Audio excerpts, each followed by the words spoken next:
Душата не може да има мир ако не се моли за своите непријатели. Свети Силуан Атонски. Смири се и засакаја вистината. И Господ сигурно ќе ти даде да го познаеш преку Светиот Дух. И тогаш ќе знаеш од сопствено искуство што е љубовта Божја и што е љубовта кон човекот.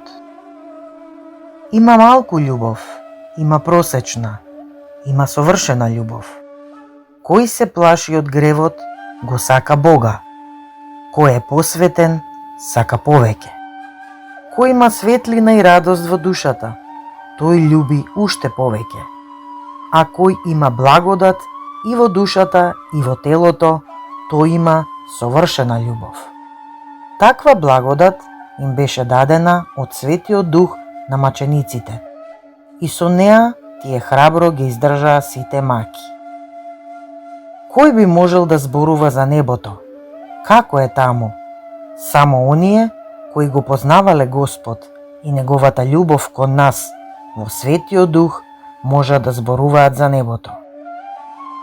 Господ е толку добар што душата од неговата љубов не може да се сети на ништо друго. Благодатта на Светиот Дух е толку сладка и целата личност е толку преобразена од неа што дури и ги заборава своите родители. Душата што го познала Господа и радоста да биде близу до Него, повеќе не посакува ништо на земјата и не се држи за ништо земно. Иако и понудат царство, таа нема да го прифати, бидејќи љубовта Христова е толку восхитувачка и предизвикува таква радост и ликување во душата, што дури ни царскиот живот не може да ја задоволи. Господ толку многу го сака човекот, што не можеме ни да помислиме на тоа. Блажен е грешникот кој се обратил кон Бога и го возлюбил. Оној што го мразел гревот, се искачил на првото скалило од небесното скалило. Кога страсната помисла не може да ја навреди душата, ова е второто скалило. А оној што ја познал совршената љубов преку Светиот Дух е на третото скалило. Сепак, ова е ретко.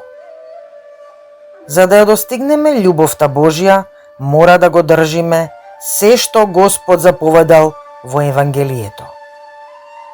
Нашите срца мора да сочувствуваат и не само да го сакаат човекот, туку и да имаат сочувство кон секое создание, секое Божјо создание.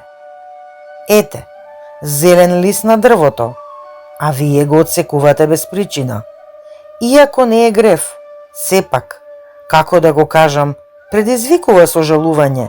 Срцето што научило да сака, сожалува и на листот и на целото создание. А човекот е големо создание. Ако видите дека е заведен на погрешен пат и дека е пред уништување, молете се за него и плачете за него пред Бога. А душата што живее така, Господ ја сака, бидејќи станала како него. Така, Свети Пајсий Велики се молел Господ да му прости на неговиот ученик, кој се одрекол од Христа и се оженил со еврејка. Оваа негова молитва толку многу му угоди на Господа, што тој самиот посака да го утеши својот слуга, му се јави и му рече: Пајсие, зошто се молиш за оној што се одрече од мене? Но Пајсий одговори: Господи, како што си милостив, прости му. Потоа Господ вели: Пајсие, ти стана како мене во љубовта. Колку е прифатлива за Господа молитвата за твоите непријатели.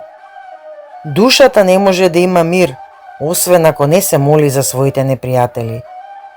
Душата што е научена со Божјата благодат да се моли, сака и чувствува сожалување кон целото создание, а пред се кон човекот за кого Господ страдаше на крстот и длабоко болеше за сите нас. Милостивиот Господ ме научи со својата благодат да ги сакам непријателите. Без Божјата благодат не можеме да ги сакаме своите непријатели. Светиот Дух, меѓутоа, инспирира љубов, а потоа душата сожалува, дури и на демоните, бидејќи тие отпаднале од добрината и го изгубиле смирението и љубовта кон Бога. Господи, дај ми да те љубам само Тебе. Ти ме создаде, Ти ме просветли со светото крштевање. Ти ми ги простуваш гревовите и ми даваш благодат да се причестам со Твоето честно тело и крв. Дај ми сила секогаш да останам блиску до Тебе. Господи, дај ми човечко покаяние и Твоето свето смирение.